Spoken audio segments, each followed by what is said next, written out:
Each one of us creates the world he lives in.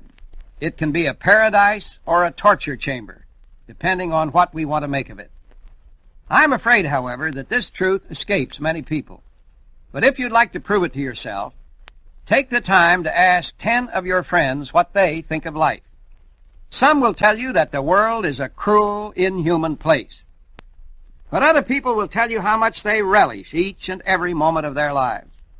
They'll describe the great joy they feel at just waking up in the morning, and how grateful they are just to be alive.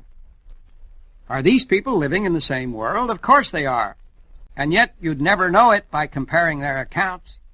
After this word, I'd like to tell you about a young doctor whose life changed dramatically, and for the better, just by exposing himself to people who were in love with the adventure of living.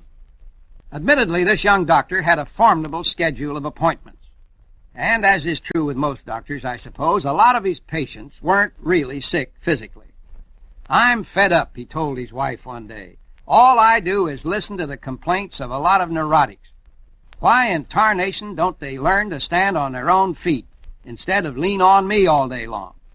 Recognizing that her husband was at the end of his rope, his wife suggested they take a few days off and spend a week in New York.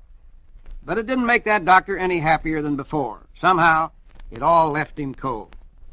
Then one night toward the end of their visit, they were invited to dinner with a happy group of 18 or 20 persons.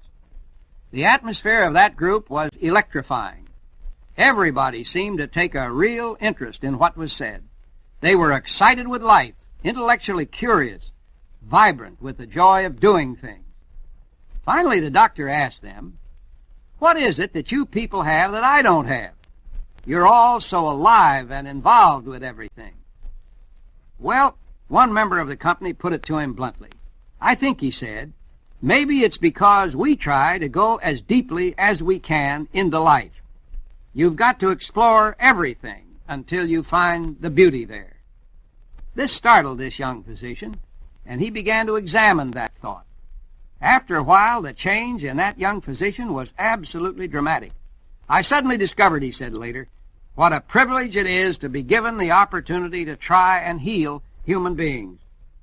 You, too, can change a humdrum life into one of endless excitement. All it takes is a basic change of attitude. The basic challenges of your life probably will not change. But when you learn to perceive the vast opportunities of those challenges, you'll have turned the corner to joyous, confident living.